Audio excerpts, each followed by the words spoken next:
big slogan of ours is, what does it look like to make history for our club?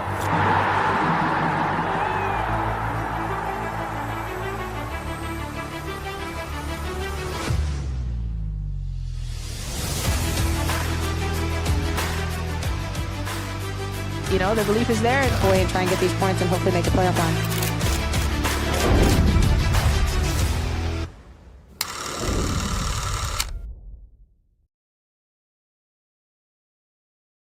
You thought we forgot about you all.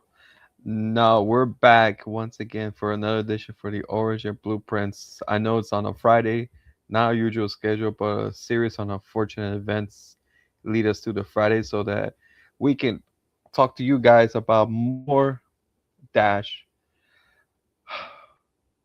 I think we're just trying to get over the win over this past weekend and then try and see how we go continue over this weekend. But once again, before we get started, I'm your host Manuel Olivares here with you at Origin Blueprints at the BCS Soccer.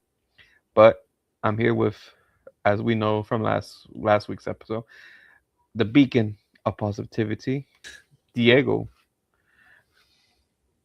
From last week's episode and the last 2 years worth of shows, I am happy to always try to bring the positivity that Manny always forgets to bring. But yeah, I mean, a win is a win, and Dash fans breathe because your Houston Dash got 3 points for the first time since coming back from that extended break.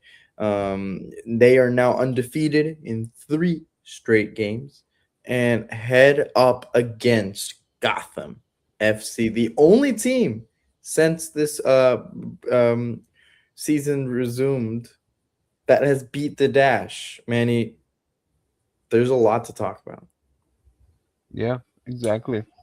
So, but before we get started, before we talk about that, let's talk about what everyone wants to hear or want to relive per se is that win against Bay FC.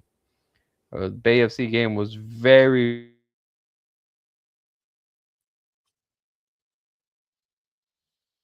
the Dash had so much control and so much chances in the first half, but really none of it was going the Dash's way. And the second half was kind of the opposite. Bay FC got more into the game. Bay FC was starting to attack the Dash's box, and Dash couldn't find a way to get anything from it until literally in a quick moment of seconds, brilliances from the attack line led the ball to uh, Linda Olmark, who scores literally outside the box, and even though it was a small deflection by the defender, enough to get Jordan Sikowitz off off her game to get that 1-0 win at the 91st minute. Diego, overall thoughts of the first win since the restart? No, I mean, that's that grit and perseverance that we were sold on from this Houston Dash team. I mean, when the pressure was rising and the water was boiling, these players stayed calm, these players stayed composed, and that's what you saw. Bay FC was playing a standout defensive game. Really, it wasn't until really the 80th minute where you really saw Houston crack that defense apart. You had the late chance from Sarah Puttingham, Yeah, that so closely mirrored that game against Racing Louisville, where she was the clutch performer. But then you get Linda Olmark. I mean, a player that is kind of on fire as of late, understanding that her performance dipped a little against Louisville, but was phenomenal against Denver, getting her first goal there and now getting her second here. Jordan Silkowitz was fantastic. Jane Campbell was arguably even better. I think this was just a case of, both teams played exceptionally solid, and yet it was just Houston who, kind of like had those extra 5 seconds of game left in them. I don't think it's an effort thing because AFC is really really displayed to be a team to put in a lot of their efforts. But it is definitely like a testament of like when the pressure built, it went Houston's way. Yeah, I think so too. I think so too. It was very, very uh just the way how the game goes, how the just the way how the team is effort. I think what really stands out in my mind is Bay FC. I think Bay FC. I think we just think about the Bay FC from last time, from last games.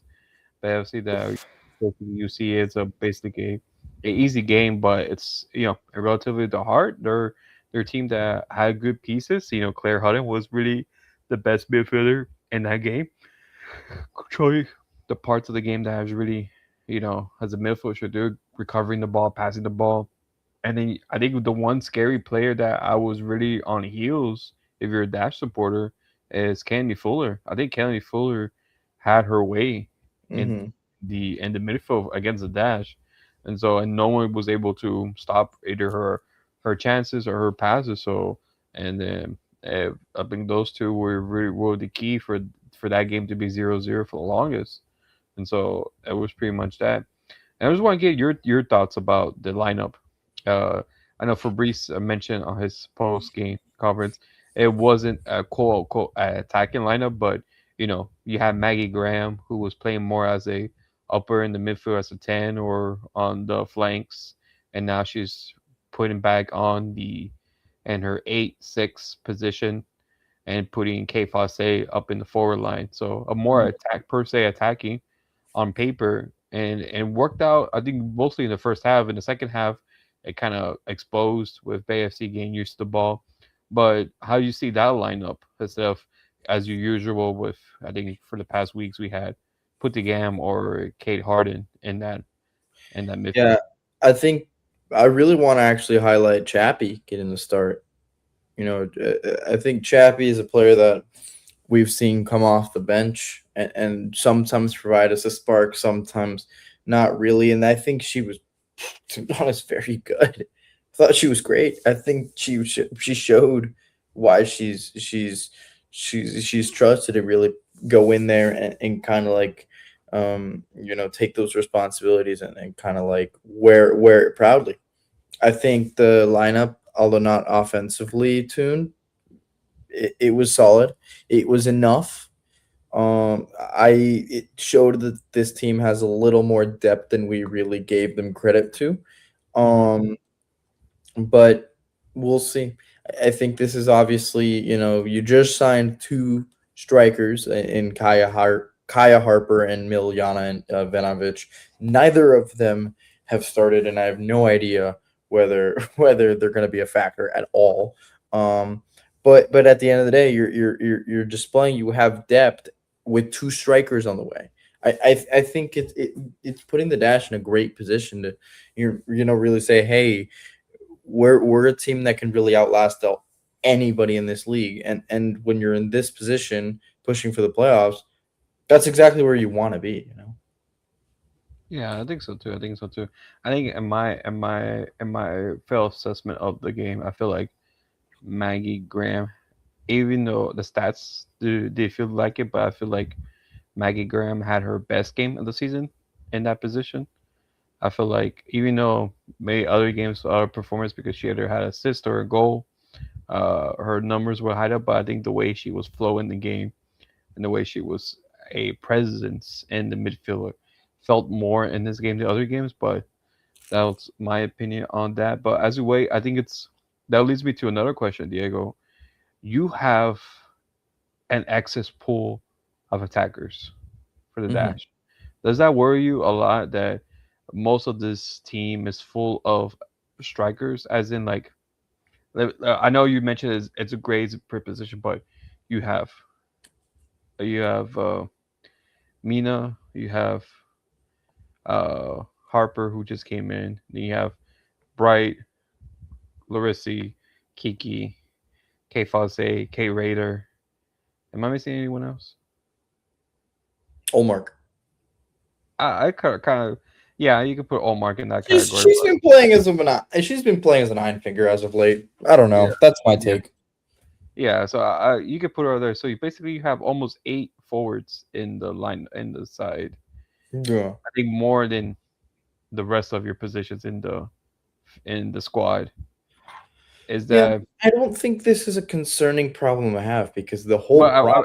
is it concerning? Let me. Is it concerning as in like none of them has been scoring other than Kiki, but she lost.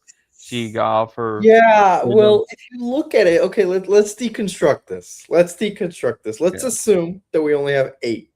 That's the eight strikers or eight of forwards. attackers per se, Yeah, eight forwards. We have Fossey, we have Olmark. Do you want to consider Olmark a forward? we could consider as a forward. Yeah, but Fossey, Olmark, Raider,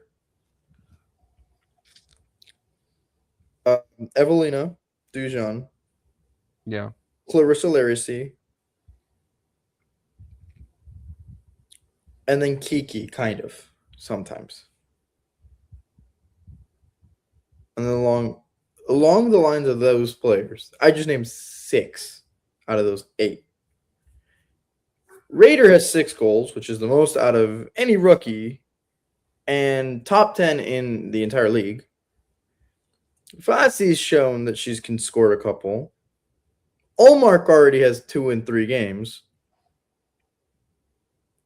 The issue is really lying where you see the players coming off the bench like Messiah Bright or Clarissa Laracy, where you'd normally expect them to, provide that spark, but that's just not happening. But then at the end of the day, you're bringing in 2 new strikers. I don't think it's a call for concern when you have so many players and you're realizing this team is kind of notching in some goals. yeah. I think the thing is like the goals are spread around, which is a good thing. You kind of want Yeah. your goals, but also you want. I think you want a strike. It's hard. I think it's like you're kind of in the middle because you do want your goals to spread around in case Yeah. your main striker doesn't score. Yeah. Like No, I see where your head's at. I think you should have asked me a question because I think this is the more pressing question of is it concerning that the Dash don't have a definitive number 9? yeah. I think that's the question. I Yeah. think that's the question you should have asked because that's something a little more concerning. Because then you start asking those questions of is Ivanovic going to be that player? Is Harper going to surprise people and really step up her role from Gotham and transition into something here? Is Clarissa's pressing going to really evolve into something new? Is Raider going to continue dominating and is she going to get slid up into that 9? I think every single player that we have on the attacking side of the ball has the potential in the storyline to really make it that impact and make their case. Now it's just the question of one of them to do it. Mhm. I think that's the concerning part about it. Because if you're the Dash, you're halfway through the season, you've just picked up 2 new strikers, not just attackers, strikers, and you're hoping to have that definitive player.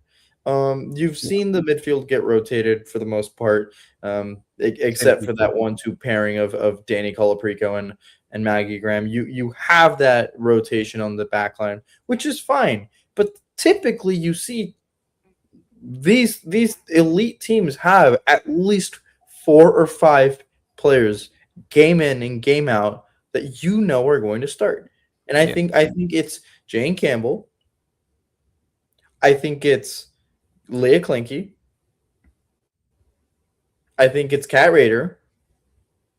I think it's Maggie Graham, and I think it's Danny Colaprico. Mhm.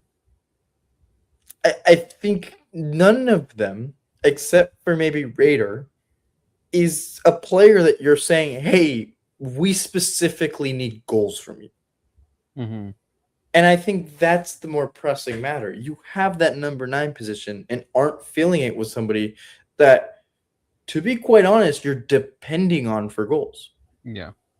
I think the question shouldn't be, are you concerned about this lack of output? Because I'm not. Because the truth is, you see scoring all across the board. The real issue is, should they start depending on a player to really take that number 9 role and just lay claim to it? I think I'm excited to see Yeah. I'm excited to see Ivanovic. I'm excited to see Harper. I think they're very, very solid players, and I think they have different strengths and they have different play styles, and ultimately I'm excited. But at the end of the day, we can see a situation where we can see Amina Ekic, where she has all of the talent in the world to really make an impact. She gets 11 minutes in the span of 2 or 3 games, plays pretty solid with all things considered, with the passes that she's given and whatnot, but then isn't really utilized. I think a lot of these situations can happen, and so I think we need to see it at least play out. But I think when it comes to like, should the Dash get another player, I don't really think that's this. I don't really think that's the suggestion anymore because of who you've signed. Yeah. I think so too. I think it's just that. I think it's to see maybe just think of just try to see how the dash get the. I think you always want to have a defender. If you look at the around the league, just the NWSL, Gotham replaced basically Esther Gonzalez, Sam Kerr. Sam Kerr could be a little bit older or around the same age as Esther Gonzalez, but still has the ability to knock goals. You have Barbara Bandit for Orlando. You have Tama Chawinga for KC. So you always thinking like, okay, when the Dash is gonna have their main nine, but I think the good thing is that the goals are spread around, so everything is kind of equal on that part. But I think not very just thinking about of that. But speaking of the signings, Harper is the newest signing for the Dash in Kalia Harper. So what do you see from her? She was the rookie last year, I believe. Yeah, last year. Yes. Yeah. And so now she's coming as her sophomore year with the Dash. Not really had much time with the Gotham, basically mostly as a substitute for most of her games. I think. What'd you think of the acquisition of her? Oh, I think it was a solid move. You're getting another young player that's ready to make an impact. Kaya was a phenomenal player to really see, build relationships with Sarah Shupansky and so many people around that Gotham organization. And I know that she's going to be very missed over there. But that's so many good signs if you're the Houston Dash. You're bringing in a player that is really known to have those strong relationships with Hmm. players. And in a position where really it matters. I think, I don't know how big of a role she's going to play, but I think it is a great type of player to really have. I think you're giving yourself more options in the attack. You're giving yourself an opportunity to really just try something different. And on top of that, you're giving yourself an opportunity to build good chemistry. And if you're the Dash, you should be pouncing on players like this. Yeah, yeah, exactly. I think you're trying to. I think you're trying to Dash is trying to. I think people are a little upset because it's not a proven striker, but I think at least the image of the Dash, if they're able to cultivate this player to a basically quote unquote star, I think it just turns up the image better for the Dash because they already, changed 4 rookies already and try to do another not quite rookie but a young player as well. So it's really interesting what the Dash mentality is going through, but it's really good news. So her and I forgot the other striker's name already. Miljana Ivanovic. Ivanovic. I like how she Learn knows it. Ivanovic, name cousin of the Chelsea legend Ivanovic. Uh, Right. but no, but I think it was good to see. Hopefully they play some minutes against this game as well. Before we talk about the preview, I haven't mentioned to Diego, but I want to ask him. Rumors for the NWSL startup date for next year, saying that the NWSL is going to start up early February, a whole month later, before earlier than the Yeah. original start date because of the World Cup. Because I know the summer is going to be a long summer break. What it looks like it for the World Cup in Brazil. What you think of it? My question to you: do you the budget and schedule like this, or Manny, with all the love in my heart, I have to say you cut out, so you're gonna have to repeat that question. I was like, did the NWSL fudged up for that making the schedule change to the Well, they kind of dug themselves in a hole where you've made your choice, but now you kind of have to pivot because the World Cup is taking so much more time than you expected, and now you have to just deal with that. I think I feel like it's go ahead, you go. the NWSL made a safe choice that is like fine and ended up really getting one of the worst outcomes that you could have. And I'm not gonna fully pin it on them saying that they effed up. I don't think that's the case. I think that's just the case of them making a choice and it didn't work out amazing because of other confederations. Manny did go to robotic there. He was sounding like NWSL. I'm kidding. I'm kidding, Manny. But yeah, I don't think it's like I'm gonna be too harsh on the NWSL because like it is a tough spot that I think it'll help people like me who come December are going to be applying for jobs and am going to need it, but it will not really be the most amazing thing for especially Northeast markets. Yeah, I think it's like people is gonna be like, I feel like when you talk about the the fall to spring schedule, a lot of people go up in arms like, how are you gonna play markets like in Seattle, Portland, Chicago, New York during the winter? I'm like, it's doable. I think it's doable. I said not playing in there, but it's doable to make the effort to play. I was like, as I look at the schedule for the WSL that came out and the schedule for the Liga F, they have a month break in the winter. Yeah. So I was like, if they can do it, the NWSL has the right to do it. Even more power. And plus, it's like you don't have to play up north in the, up in the cold. You can schedule those teams to play, down in the south. You have all the California teams. You Mhm. have the Houston team. I mean, the Houston team. You have Orlando. North Carolina doesn't get that cold. And then KC, it depends what time of day you get. It could be no snow to snowy out of nowhere. So you have at least 7 teams, almost half of your league that in the South that you could play when during the winter. It was all about scheduling at that point. It's like, and then people's like, well, training and transportation. I mean, if basketball can do it, if baseball can do it. If NFL, those guys are in the in the snow training and playing. If they can do it, I think there's no excuse for the NWSL who cannot do it as well. But that's a different rant for a different day. So, but I think that just came up to mind because Came upset today.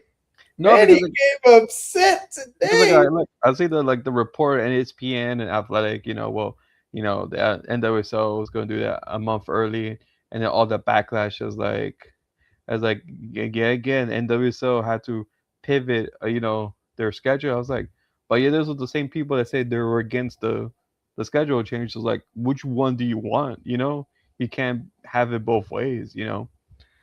Sadly, as the soccer world, as MLS knew it, you have to go with the majority. You have to go the window that everyone's go to if you want to avoid unusual complications in your schedule. But it is what it is. It is what it is. Off of finishing off my rant, we have we have This dude's this. like almost reading it off a script, like, oh, just No, I was about to say I forgot what time the game starts tomorrow. That's why I look at my thing. Tomorrow, Dash face Gotham FC at 7 p.m. Shell Energy Stadium. Pride night. It's written in the stars. Will the Dash win tomorrow? That's my main yes, question to you. yes, they will. They have momentum. They're at home. Come on, they have to. They But have Gotham has to. momentum. Huh? But Gotham has momentum. No, they don't. They just lost one of their best defenders. Yeah, but they still beat Bay FC without her. Houston beat Bay FC.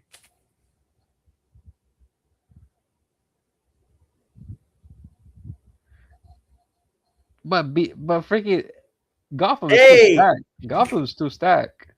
Gotham is a fantastic team. I'm not going to say that this completely flips the script. But yeah, Gotham just lost Emily Sonnet, which is I know, one of, but it's if still not stacked. their It's best still stacked. defender. And you're telling yourself, oh, that doesn't matter because she only played 30 minutes against Bay FC. But you still Bro, please stop kidding yourself. look, you could put Brunina on the right, have Jessica Carter in the middle with Tina Davidson, and you have Rayton on the left, like you always do. That's still a better That's still a good defense. But like, no, but Your face is like no. I do because I refuse. Because then you're disregarding what Emily Sonnet means. No. I'm not saying that losing Emma on it. It's like a base. I'm not gonna say that she's like a worthless player, but she's like not saying she's nothing. But even though the Gotham has that hit with Emily Sonnet, used to have a player that can fit in. That's not a huge like drop down. Yeah, but like at that point, you're asking yourself, is this game going to be won by fine margins? I think it will be, and I think that's a fine margin. I think also you have to remember who's the head coach of Gotham. Not Juan Carlos Amaros. JCA, bro. No, he's not right now. Is it? But it's Sean Harris. I love Sean Harris, but that makes a difference. There are but Sean Harris has been with Carlos Ambrose since his time with Tottenham. I understand that, but you have to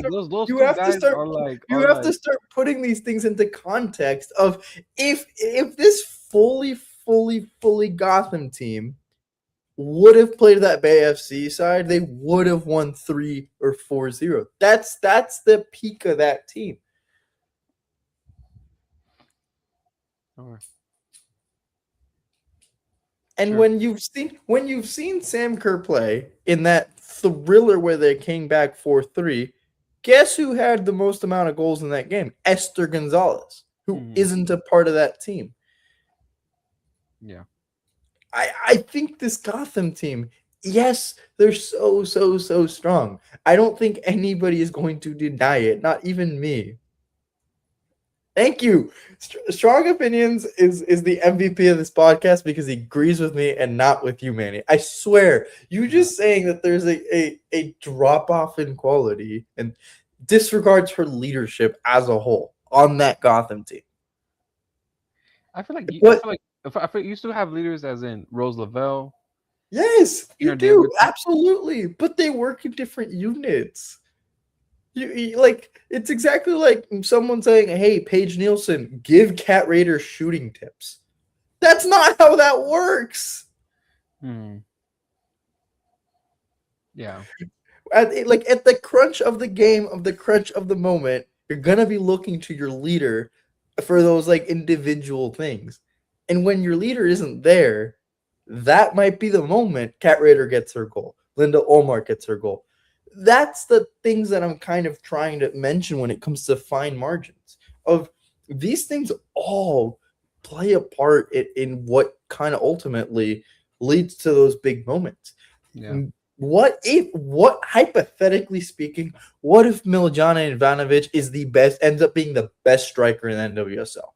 We don't know that, but there's a possibility that she does. Should I place a bet on the couchy for I that? don't bet. I don't sports gamble. You know that, Manny. But I am optimistic about this because if you're talking about, this Gotham team is so strong, the Dash can't win. you're in the perfect situation for the Dash to actually win. Yeah, it's always like that. It's always like that. The Dash wins games that no one sees them winning. Yeah, and And you're in the winnable games they end up losing or tying. yeah, and now they're actually kind of like somewhat tying those games or winning those games barely. So like I think this is a story of those fine details of maybe I love Sean Harris. I think he's a fantastic person. I think he's a great coach. So I'm not gonna crap on him too much. But I will say like that is a fine detail. Losing Sonnet, fine detail. Losing Esther Gonzalez, Yeah, fine detail. Is this the but game where is this the game where Sam Kerr's gonna everything's gonna click for her? She already has notched her goal, but is this the moment where she's gonna, go back to being, her lethal self? We don't know, but there's a possibility where she has to wait another game. yeah, And I true. think those are the kinds of questions that need to be asked in order to see whether the Dash can really get a win. And I don't know. I think there is a lot of possibility for Houston to get a win, even if it's gritty, even if it's a tough game. I think this is their best chance to really, really show that they are a serious team. Yeah. I think let's see. I think let's see. Well, how it goes and how it goes with that. But with that in mind, your prediction for the game. Yeah, you know what? Again, I agree wholeheartedly. They do have a shot to win if they just stick to what they've been doing, which has been play direct and play a little more aggressively than they're used to. And I think they'll have themselves a good game. I think it'll be a 1-0 win. I don't think Gotham is going to give it easy. I don't think they're going to have an easy game plan. And I think you're going to have to do a lot of defending if you're Houston. But I think, you know, I don't see this being a game where you're going to have 15, 20, 30 opportunities. You're going to have your five, and you got to make it count. And I think ultimately, just like the Bay FC game, it's going to come down to fine margins. And I think this is a team that is primed and tested for these moments. So is Gotham. But I think it'll be Houston's way, being at home, having that momentum of having two new players, I think it will line up for a win. Yeah, I feel like a draw. I feel 1-1. I feel 1-1. I'm not gonna hate on that. I'm not gonna hate on that. Yeah, because like you say, it's you have valid points and everything, but I still see Vidic, Purge. You have Sam Kerr. You have you know Jade and Shaw, who feel like is gaining a gain there and gain momentum. I You still love. have I'm you have sorry to interrupt. I love Jaden Shaw. Jaden Shaw is such a nice person. I'm glad you shouted her out. She's fantastic. But yeah. I was gonna say she's having the best season in her professional career. yeah, So that's also I think that's come up on my mind. Rose Lavelle is getting back to Rose Lavelle that we know. I think for me she scored the goal of the season when she did that fake and then lobby it over the goalkeeper in the on the edge Queens of the box. Huh? in the Queens Classic. Yeah, Yeah, yeah, that was a yeah. good goal. I think that was a goal. I think that's goal of the year for me. Maybe that was just the way she did it, the way. But so she has that, and so and you just the team is it's with Hashford as well. So, but um, that'll be it for today's episode, everyone. Hey, oh, you said 1-1 draw. I was about to call you. I was about to call you out like crazy for not giving a prediction. I'm so sorry. I was about to call you out hard. This guy, we just talked about predictions. Hey, this guy literally said, "What about predictions?" I'm like, bro, we just talked about it. Oh man, it's a long day, It's been a but long. but no, thank you for all for tuning in on a Friday. I know We couldn't do it on a regular Wednesday, but at least we came on and we expressed about the team and how it's gonna go. Hopefully tomorrow will be a win. So let us know. Let us know tomorrow. We'll see how it goes. But thank you once again for tuning in for another edition for the Orange Blueprints here at the BioCity Soccer.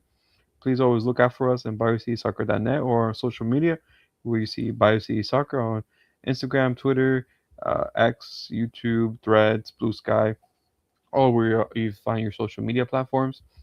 I'd like to thank Ugly Guppy, Alotes Bravos, and We Got Soccer for always sponsoring us and taking care of us. And so thank you for all you do. And Diego, any last things before we head off?